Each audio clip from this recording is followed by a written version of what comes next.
Hello, everyone, and welcome back to our study on the life of David. Today we are in lesson 21, entitled David's Failure. We're in 2 Samuel 24 and 1 Chronicles 21. Here's what happens.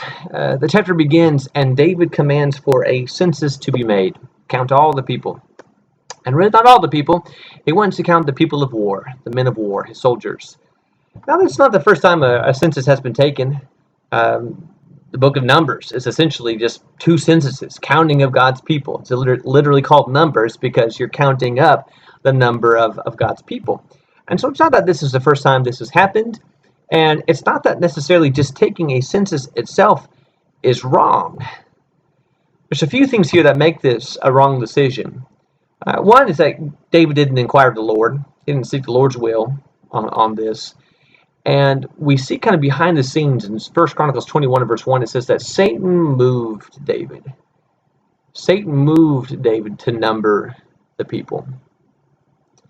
Well, if numbering the people isn't necessarily bad in and of itself, what could make it bad?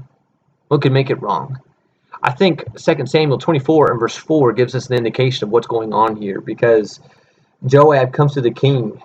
He says, verse 3, "May the Lord your God add to the people 100 times as many as they are, and while the eyes of my Lord the king still see it. But why does my Lord delight in this thing?" But the king's word prevailed against Joab and the commanders of the army. So Joab and the commanders of the army went out from the presence of the king to number the people of Israel. David is more concerned about his own strength and his own pride and ego than he is about God's will, God's glory. And that's the problem.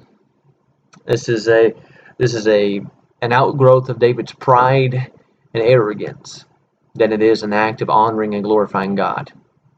Let me count my army. Let me see how strong we are. Let me see how strong is my forces. This is David acting out of pride, and once this is all said and done, he realizes it, because in verse 10 it says, David's heart struck him after he had numbered the people, and David said to the Lord, "I have sinned greatly in what I have done." Satan influenced him, and he does the same thing.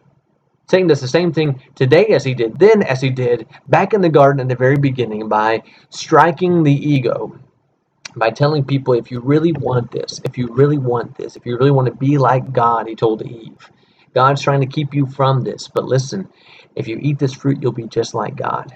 Who knows the lie that he was selling David in his heart? You are a king. You're the king of kings. You're the king of the land. Count it up and see that there's no one stronger than you. Well, the strength of David was not his army. The strength of David was the God who gave him that throne. But perhaps in a moment of weakness, Satan had entered his heart, and through pride he decides to strike and stroke his own ego and to count the people. What's interesting here is that God comes to David and he allows him to pick one of three punishments for his sin.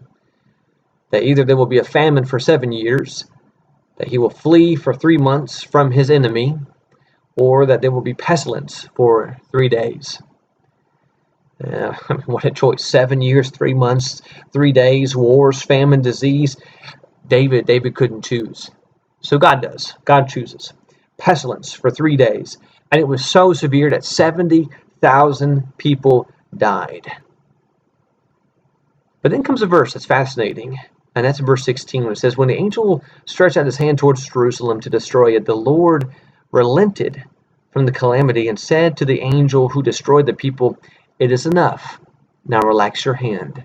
The angel of the Lord was by the threshing floor of Araunah the Jebusite." Isn't that a fascinating expression? Relax your hand. Relax your hand. I think there's some lessons for us we're going to take away for our study today. I think at first we need to realize the consequences of sin often touches other people. It was David who ordered the numbering. Those 70,000 who died were not responsible for David's sin. They were innocent people. They were people who were caught up in the punishment. The sins of a parent can affect the children in the home. This rather kills the idea that it's my life, I can do what I want to do. Well, it is your life, but what you do may impact those around you, may impact those in your life around you, may impact many others.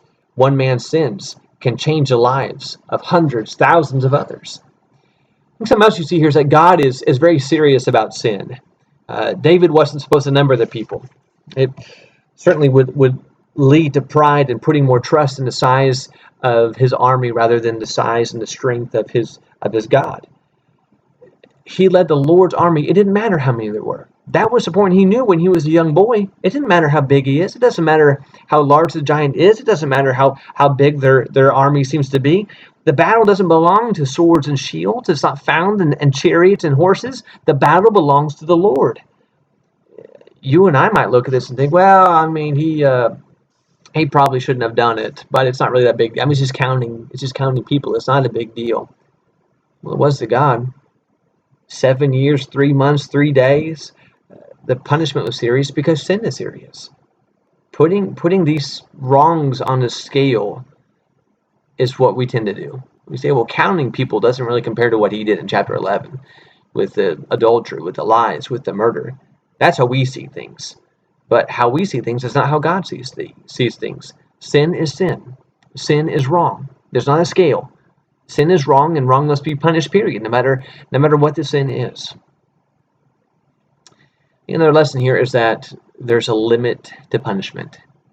Relax your hand. Relax your hand means stop. David would not do this again. That's a hard lesson for parents to learn. It's a hard lesson for churches to learn. There's a time for correction. The goal is to change hearts. That will change behavior. Crossing the line, not relaxing your hand, can destroy the spirit and the hope in a person. Getting even is never the goal in discipline. A person can never get exactly even. That's never really achieved. Getting even is never the goal. It never works out that way. An eye for an eye and a tooth for a tooth leaves both people blind and toothless. There's an expression from Nigeria that says, when two elephants fight, the grass suffers. Lessons learned. There's a time to relax your hand. It's time for the angel to relax his hand. The point has been made. The lesson was learned. It's time to relax. I think over and over we see throughout the Bible the power of God. I mean, here's an angel who's waving his hand is able to kill 70,000 people. One angel. All the firstborn in Egypt were killed by an angel of the Lord in one night. In one night, the angel of the Lord killed 185,000 Syrians. Those numbers are they're staggering to us because each person was a soul. Each person has a story. Each person likely had a family and was loved by someone. But this is a sign of God that our happy, love, peaceful society doesn't understand or believe in. To a world that's just so drunk on happiness, God is always smiling. God is always happy. Raise a cup and cheer to God in tribute is the thinking of modernists today. But that thinking that God doesn't really care what we do, as long as we occasionally tip our hat to Him, as long as we offer a prayer here and there, that's the way most people think. And in fact, it's the way most people kind of tend to live. That God is on call if you need Him, but He's not going to interfere with your life. Just go on, have a good time, enjoy it. The God of the Old Testament, some believe, has changed. That's not who the God is today. The New Testament God is a kinder, nicer, more gentler kind of God. But that's not true. God has not changed. He's the same yesterday, today, and forever, the Hebrew writer would tell us. He's not looking the other way when we've done wrong. He's not patting us on the head and saying, oh, you'll get better next time. You'll do better next time. This thinking doesn't come from the Bible.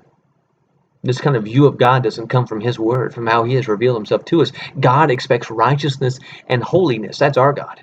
He expects us to obey Him. He expects us to follow Him. He expects us to walk with Him and after Him, not just when we feel like it, not just when we want it, not just when it's easy for us.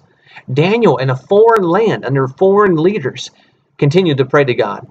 Peter, when told not to preach Jesus anymore, continued to preach Jesus, even though it put him in harm's way. Following God is not always easy. It's not always convenient. Holiness is much more important than happiness. Much of what makes folks happy is oftentimes the wrong thing anyway. The things that following my pleasure to the nth degree of wherever it takes me. That's not what God says. It's not follow your impulse, it's follow the Savior, follow the Lord, and submit your impulse and submit your will to His.